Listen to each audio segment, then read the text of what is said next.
Você quer falar, Pedro? Eu queria saber também do Pilhado, já que a gente está falando do Neymar, o tamanho dele depois dessa Copa do Mundo. Depois vou querer saber de você, Vanderlei, Mauro César, Vamp e Piperno. Aproveitando esse assunto, ô Pilhado, qual que é o tamanho do Tite agora? Depois de mais um fracasso numa Copa do Mundo, segunda Copa do Tite, de novo ele cai nas quartas de final e ainda vê a Argentina ganhar o título em cima da França, sendo dirigida pelo Lionel Scaloni. Qual o tamanho do Tite agora, Pilhado? Pedro, você sabe, né, que eu sempre fui um crítico do Tite na seleção brasileira.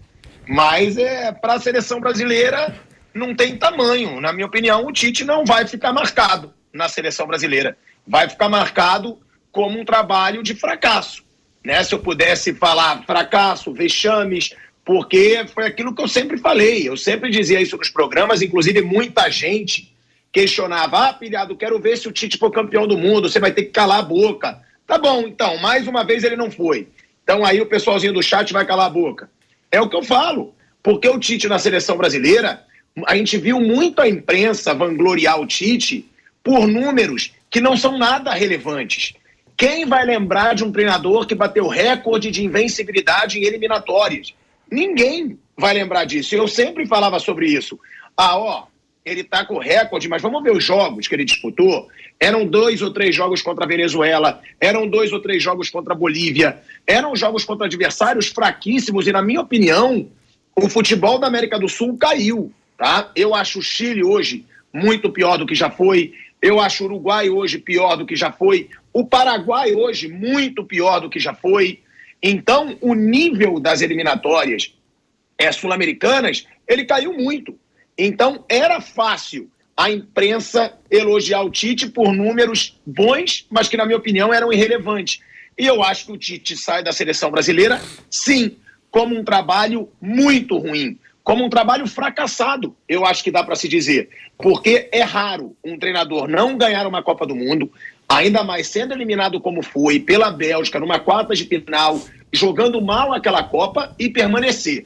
É muito raro alguém ter a chance que o Tite teve. E ele teve mais uma oportunidade, teve uma outra Copa do Mundo sem grandes atuações, tirando ali o segundo tempo contra a Sérvia e talvez o primeiro tempo contra a Coreia do Sul. Demais, não teve grandes atuações. E o Tite sai com 2 eliminações em 2 quartas de final para 2 adversários, na minha opinião, fracos. A Croácia foi 3º lugar nessa Copa do Mundo, mas, os resultados da Croácia, a trajetória dela nessa Copa, deixam claro que esse time não tinha nada demais. Eles só venceram um jogo até a disputa do 3º e 4º. Até a disputa do 3º e 4º, eles só tinham vencido o Canadá por 4-1. O Canadá que não existe futebol. Eles têm esporte de neve. A Croácia empatou com o Japão, a Croácia empatou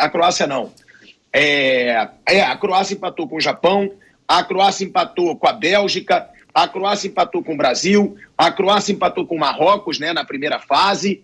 Então, eu acho que foram 2 Copas do Mundo que o Tite teve. 2 Copas muito fracas e muito abaixo do que esperado, principalmente essa última, que, na minha opinião, ele teve um baita material humano. Eu acho que o Tite teve um baita time à sua disposição. Não vai ser desculpa dizer que o Tite não tinha material humano. Ele tinha alguns jogadores protagonistas em grandes clubes do futebol mundial. E ele não conseguiu fazer uma boa Copa do Mundo. Então, eu acho que para a seleção brasileira não é tamanho. Eu acho que o Tite fica marcado como um trabalho de fracasso e de um cara que teve 2 chances de Copa do Mundo e foi muito mal nas 2. Ô Mauro, você disse aqui que o Neymar ficou bem menor depois da Copa. O mesmo pode-se dizer do Tite depois do título do Scaloni?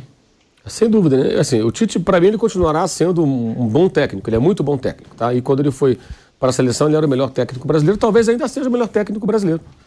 Se ele pegar um time amanhã com condições razoáveis de trabalho, ele pode montar uma ótima equipe competitiva e tudo mais. Só que no nível da Copa do Mundo, em embates com outras escolas, com outros treinadores, embora não seja a elite, né? A elite dos técnicos está lá em outro lugar, está lá na Liga dos Campeões, mas é um nível de cobrança maior. É outro tipo de time, né? Porque seleção é totalmente diferente de time. Time, você trabalha ali diariamente e tal. Seleção, você tem que ter ideias e soluções rápidas, né? Porque mesmo durante o ciclo da Copa, você faz uma convocação. Aí você juntou ali. Eu tenho os 11 do meu time base, são esses 11 aqui. E tem mais uns 5 caras aqui que eu ponho no time. Daí, na outra convocação, 4 estão machucados. Putz, já mudou tudo. 3 titulares e 2 reservas imediatos, 2 reservas imediatas, 4 jogadores, já tem que mexer. Aí, de repente, ele só consegue juntar aqueles 11 que ele pensou daqui a 6 meses. Em outra data FIFA. Então não tem sequência, né? Não tem sequência como no clube. O técnico tem que se adaptar a isso. E durante a Copa, isso foi falado antes do Mundial, ele teria até admitido que ele custou a tomar decisões lá no jogo contra a Bélgica e tal. As decisões têm que ser rápidas. Porque o mata-mata de um jogo só, o torneio dura um mês, e os times evoluem durante... chega a final, viu, mano? O torneio dura um mês para quem vai à final, bem lembrado. E mais, as equipes que ganham a competição se acertam muito durante a competição. O Brasil definiu seu time, quando o Vampeta estava lá, durante a Copa. O time que começou era um, terminou era outro. A forma de jogar vai se... Isso acontece demais. A Itália, em 82, também passou por mudanças e foi amadurecendo e foi campeã. A França definiu a sua forma de jogar em 2018. O Brasil, em 94, também foi assim. E a Argentina agora, nem se fala, porque era um time existe uma mutante. seleção que foi campeã com o time que começou a Copa. O Brasil de 70 ainda mudou no meio quando já se machucou. Por lesão. 22 Copas, 21 mudaram tudo. Sempre muda. E a Argentina agora foi uma coisa de louco, porque mudava a cada jogo, pelo perfil do técnico. Aí, quando você vê, por exemplo, eu estava conversando com um colega sobre isso ontem. Falei, mas o Deschamps mexeu no time, mas ainda assim eu acho que a Argentina foi melhor. Eu falei, sim, mas vamos pensar aqui nos lances capitais. Eu acho que a gente está vivendo uma fase na imprensa que se analisa muito o jogo em uma série de aspectos e se ignora lances capitais. Para mim, os lances capitais não podem ficar fora de uma análise de futebol. É como você pegar uma prova... Eu pego um aluno na escola, ele tem um trabalho que vale tantos pontos, o trabalho tem a prova final que vale 7 pontos. O trabalho vale 2 pontos, vale 1 ponto, que vale a prova final, bonito. A prova final vale 7 pontos. Se você tirar nota máxima nos trabalhos e fizer 3 pontos para tirar 2 da prova final, um abraço, você está reprovado. A prova final é a Copa do Mundo. A prova final é o jogo decisivo. A prova final, no dentro do jogo de futebol, é o placar final. Porque você joga pelo placar. Então você pode até elogiar uma atuação, mas o resultado, ele é importante. Não pode ser analisado isoladamente, que aí vira o tal do resultadismo. Mas ele tem peso. Aí você pega o Deschamps, ele faz 2 mudanças no primeiro tempo, com o Moani e o Thuram. Aí repete o ataque do final. Pouca gente notou isso, depois eu percebi, do jogo do Marrocos, que ele terminou assim. Ele faz o segundo gol com essa formação. E o gol é do Moani, que ele colocou e entrou e fez o gol, jogado no Mbappé.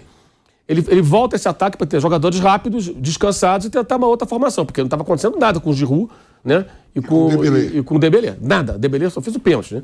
Nada acontecia. Então ele não esperou o intervalo. Eu acho que é isso. Num jogo de campeonato, ele esperaria o intervalo. Na Copa do Mundo, meu irmão, eu tenho que correr, tá 2-0 para os caras, estão tomando um totó aqui, daqui a pouco eu vou tomar um terceiro. Eu tenho que incomodar esses caras, eu tenho que atacar esses caras, eu tenho que fazer 2 gols. Aí ele mexe. Custa acontecer, mas se você olhar ao longo do jogo, o Moani tem a bola no jogo no final, na defesa do goleiro. 2 vezes, né? A cabeçada e... Tem a chance da cabeçada. O pênalti acontece em cima do Thuram, o pênalti do Otamendi, o pênalti completamente idiota, mas é em cima do Thuram, que é um que veio do banco. O Mbappé não tinha pego na bola, a partir depois ele consegue finalizar uma vez, consegue aparecer mais pro jogo. Então, demorou um pouco, a Argentina continuou controlando, mas os jogadores que entraram, e o Coman, que ele põe depois, faz a jogada que gera o segundo gol dessa disputa com o Messi. Então, as mexidas dele não fizeram o time dominar o jogo, a Argentina continuou dominando durante boa parte. Mas os caras que entraram tiveram participação em lances capitais do jogo para ser 3-3. Então, sem eles, o placar seria outro. Então, acho que aí acho, assim, ele foi, mas o outro foi bem também. Os Scaloni, a formação inicial, a França não jogou, o Mbappé não pegava na bola, o Giroud estava subindo do jogo. Na prorrogação, ele deu uma dura no Thuram, ele ia tirar o Thuram e ia botar o Guendouzi. E ia passar o que joga no Real Madrid pro meio, que estava jogando na lateral esquerda. O Camavinga. Que jogou de lateral esquerdo no time reserva contra a Tunísia. Ou seja, já tinha testado o Camavinga nessa posição. Você estava lá, mas aqui na televisão ele chamou o Thuram, mas ele rasgou o Thuram, ele ia sair. Aí ele toma o gol. Aí deixa o Thuram. Ele ia sacar o Thuram naquela hora, que ele manda o Guendouzi. Que tava 2-2. Toma o gol, aí ele não muda. Deu um belo expor os caras. Eu acho que... Eu concordo com tudo isso que o Mauro falou e tem mais 2 aspectos. Primeiro que, assim, a partir do momento que a FIFA autorizou as 5 alterações, 5 alterações é muita coisa, é meio time. Mas a prorrogação. Exatamente, mais uma sexta. Quer dizer, então você não tem que esperar o intervalo para ir lá conversar e tal. Por quê? Isso aqui não é caderneta de poupança que vai economizar e guardar. Quer dizer, você mexe antes, tá? Se o negócio está errado, você mexe antes. Brasil e Croácia. Assim, isso, para mim, acho que foi um grande erro do time. Brasil e Croácia. A gente fala isso aqui antes do jogo. A Croácia vai jogar dessa maneira. Primeiro, parece que o Brasil não estava preparado. O Brasil não tinha meio campo. O Brasil era um 4-2-4, tá? A linha de 4 defensores, os laterais às vezes vão por dentro ali e tal, mas 2 meio-campistas, Casemiro e Paquetá. O Neymar joga no ataque. O Neymar não faz o papel de um homem de meio campo com a assiduidade nos 90 minutos necessária. se apresentar para receber a bola e quebrar aquela troca de passe dos caras. O Modric estava totalmente à vontade. E, assim, mas a Croácia não finaliza. Eles não querem finalizar, gente. Eles querem eliminar o Brasil. Atenção. Isso não é disputa de quem chuta mais a bola no gol, não é disputa de quem sofre menos ataques, o goleiro que defende menos. Nem escanteios, que nem um torneio nisso. Isso aqui é o seguinte: a estratégia dos caras é: nós vamos levar esse jogo no banho-maria até onde der. Vamos tomar uma pressão do Brasil em alguns momentos, pode ser que eles façam um gol, a gente vai ter que achar um, e vamos ganhar 1-0, vamos eliminar os caras. O problema é do O adversário. problema é do Brasil. O problema é do Não é adversário. da Croácia. A Se gente sair, falou sai pro isso. Brasil. Assim, ele não trocou no primeiro tempo, aí ele tira um ponta, bota um ponta. Tira um centroavante, bota um centroavante. E não muda o sistema de jogo. Isso assim, para mim, foi muito decepcionante, porque eu esperava mais do Tite. Sai, Rafinha, O entra técnico- outro. Oh, peraí. Ué. Tira o Rafinha e bota um meia. Neymar, você vai para uma ponta, Vinícius, você na outra, Richarlison, você por dentro, troca com os dois, o Richarlison pode cair pelo lado. Ele podia botar o Richarlison pela direita, o Neymar centralizado, que nem fez agora com o Mbappé, e o Vinícius pela esquerda. E a jogada é pela esquerda, o Richarlison entra como centroavante, que tem mais força física, mais altura, para disputar a bola no alto. E colocar um Bruno Guimarães, por exemplo, no meio campo, ou um Fabinho, que são os caras que marcam e jogam. E aí eu duvido que o Modric continuasse ali pegando a bola e tocando. Toma o Brozovic, vem do Palazic, vai lá no Kovacic, volta pra cá, gira. E tá passando o tempo, hein? Tinha horas que ficavam 2 minutos trocando passe praticamente, e o Brasil assistia. E o técnico na beira do campo. Então acho que aí faltou realmente. Aquele é Copa do Mundo, é um torneio muito curto. Não é o Campeonato Brasileiro, tem 38 rodadas. Perdi aqui para o Croácia Futebol Clube. Semana que vem eu vou jogar lá em tal lugar, eles vão tropeçar, eu posso ganhar um jogo, recupero a liderança e eu vou marchando. Ali não tem chance para isso. É inegável que o técnico tem uma participação negativa nisso tudo que vocês acabaram de dizer. Eu também acho isso. A única coisa que eu sempre acrescento, e eu sei que parece que eu sou minoria nisso, mas entendo perfeitamente, é a não participação de jogadores talentosos e experientes e que jogam em competições importantes, jogos importantes, para algumas correções. A história serve para a gente lembrar. Vários jogadores importantes, em vários jogos importantes, corrigiram, entre aspas, algumas lambanças ou inércia de um treinador, seja ele qual for. Então, é só isso que eu acho que tem que ser acrescido. Eu acho que o técnico tem a sua grande parcela, sem dúvida, em erros, até em convocação. Nós falamos sobre a viagem do Daniel Alves e muito atacante e a ausência de outras opções. Tudo isso a gente já falou. Isso vai ser carregado. O técnico não teve agilidade para mudar alguma coisa. Também tudo isso é verdade. Eu só acho que não tinha exceção feita ao Rodrigo, que é um garotinho, mas não tinha sub-12 lá. Alguns, inclusive, com participação em Mundial anterior. Né? Quer dizer, não está vendo isso? Vamos corrigir, ou então vamos jogar de uma forma diferente. O banco está lá, dá para conversar, dá para se fazer, tem intervalo, o jogo tem intervalo, dá para conversar. Então é isso que eu acho. Eu acho que tem que bater no treinador, que vai embora, já avisou que vai embora, e sai, eu diria, muito abatido. Né? Acho que tem espaço para trabalhar numa outra equipe e acho também que é um bom treinador. Que é uma mudança, sim. Break na Rádio Jovem Pan, já voltamos com o bate pronto para você. Seguimos aqui no canal do YouTube Jovem Pan Esportes. Pode falar, Piperno. Uma mudança feita por um jogador em campo num jogo capital. Conversem com o Clodoaldo sobre Brasil e Uruguai em 70, o Brasil perdendo de 1-0 e o Uruguai não deixando o Gerson jogar. O Gerson, o grande criador da seleção e tal, né? Chega um determinado momento que o Gerson corre, vem cá. Eu vou ficar e agora você vai subir, que eles não estão me deixando jogar. Você é mais rápido que eu. Então, a marcação vai me acompanhar, tá sobrando espaço lá, e é você quem vai jogar agora. Quem é que faz o gol de empate do Brasil? Clodoaldo. No finalzinho do primeiro tempo, um jogo E aí, saindo desse passado que você trouxe sobre a mesa correto, vamos para aqueles 4 minutinhos finais, né? Que não precisava ter acontecido o que aconteceu naquele jogo. Quer dizer, será que precisa mesmo o treinador? Será que o treinador falou, sobe? Será que com a experiência dos caras que estão em campo, eles não poderiam ter evitado isso?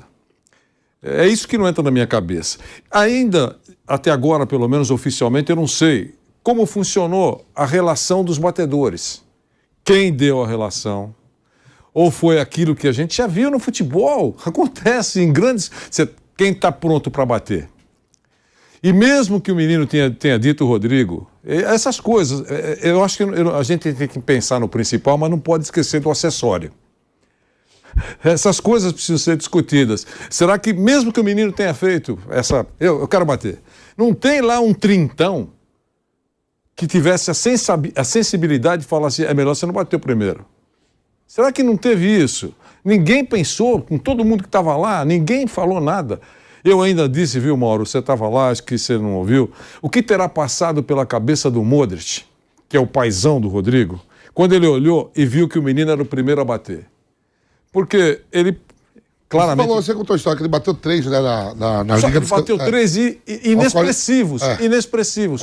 Um contra o Celtic, que já estava de 5-0, 4-0, ganhou de 5-1 o time do Real Madrid. O outro contra o Leipzig, perdeu, mas ele bateu. E sabe quando que ele bateu? Aos 94 minutos. Quer dizer, não tinha nada para acontecer, meteram o menino. Estresse, 0. Ah, mas você está esquecendo do Barcelona. Ele bateu no Barcelona, é verdade. Estava 2-1, ele bateu, fez 3-1. Sabe em que situação? 95. Aos 94 minutos de jogo. Entendeu? Quer dizer, estresse 0. Aí o cara vai bater o pênalti de um jogo que é embora, você vai embora. Entendeu? Quer dizer, esse nível de estresse ele nunca enfrentou. Embora jogue num grande time, participe de momentos importantes, tá certo? Então eu acho que... De volta à Rádio Jovem Pan, Vanderlei. Então, eu estava falando isso. Então, eu acho que tinha que ter alguém para falar alguma coisa. Não falou, e aconteceu. E aí, o nosso principal batedor, porque eu não fiz as contas, mas tem aqui só estatísticos brilhantes, parece que 70% dos gols que o Messi fez na seleção brasileira foram de penalidades. E com eficiência. O Neymar, perdão. Com eficiência. Então, você tem um batedor desse porte e ele fica esperando lá. O Tite chamou para ele a responsabilidade na coletiva, né? Que ele fala que ele justifica, ou tenta justificar, né, que a última cobrança de maior pressão seria o melhor principal cobrador. E chegar nele, né? Chegar nele. O melhor cobrador, se não for o primeiro, se tiver um outro cara bom, ele tem que ser no máximo o terceiro. Porque a partir do quarto, a chance de não bater existe. É isso. porque você pode errar 3, ou claro, faz do Marquinhos ali, o Neymar... o Modric foi o terceiro. Sim, o Modric obrigatoriamente bateria um pênalti. Essa questão. E assim, e os primeiros e os segundos, os caras acertaram. Então você vai discutir o quê? Os caras acertaram. Quando erra, que eu falei agora a questão do placar também, e os lances capitais têm que ser colocados numa análise de qualquer jogo de futebol. Sim, mas os caras fizeram. Mas isso não interessa. O cara fez, os caras bateram e fizeram. O Brasil perdeu. E você pode mudar a ordem. Por exemplo, o Brasil perdeu. O Van Dijk, quando vai pra Holanda, ele é o primeiro a bater, ele perde. Você não pode deixar o melhor batedor para ser o quinto, não. Já tem que botar logo ele para abrir a vantagem. É lógico. Sim. É lógico. E eu tava falando muito... Ali botou o cara experiente. Mas o Scaloni... Até o Piperno usou um termo no Canelada, no nosso programa pós-jogo, que eu achei interessante. O ex-estagiário Scaloni. Técnico comum, mas que organizou a Argentina minimamente e levou a Argentina ao título da Copa. Pilhado. Pedro, ele fez a carreira dele nessa Copa do Mundo. Porque o Scaloni realmente provou seu potencial, na minha modesta opinião, nessa Copa. Eu não acho que ele fez um trabalho brilhante na Argentina, até mesmo no título da Copa América, que venceu em cima da seleção brasileira. Eu não vi grandes atuações da Argentina, até mesmo na final. Eu sempre dizia que o Brasil conseguiu perder uma final para a Argentina sem a Argentina jogar nada. E o Brasil também não jogou nada. Foi uma final muito feia, aquela final. Agora, o Scaloni mostrou personalidade e coragem para ser um grande treinador, né? Começou pela seleção argentina. Olha a pressão que ele tem no seu primeiro grande trabalho, porque, como disse o Piperno, ele era simplesmente o auxiliar, né, do Sampaoli, e que foi um treinador que fez um trabalho horroroso na seleção argentina, surpreendentemente, porque todos esperavam que fosse ser um grande trabalho, que seria o melhor treinador aí para a seleção argentina naquele momento, diante de tudo que o Sampaoli fazia aí nos times pelos quais ele passou, e fez um mau trabalho. E aí o Scaloni fica e consegue levar a Argentina a um título de Copa do Mundo dessa forma, jogando bem e começando com uma derrota, né? Porque ele começou de uma forma muito traumática. essa Copa do Mundo, até eu mesmo zoei pra caramba a Argentina, perdeu o primeiro jogo lá pra Arábia Saudita, ninguém esperava que a Arábia fosse vencer aquele jogo, venceu, o Scaloni com uma pressão absurda, mudou seu time.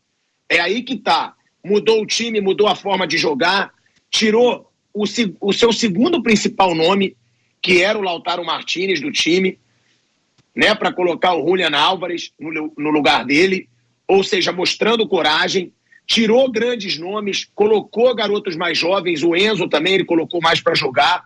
Então, não só a forma como a Argentina jogou, que a Argentina realmente fez grandes jogos ali na reta final, na fase final.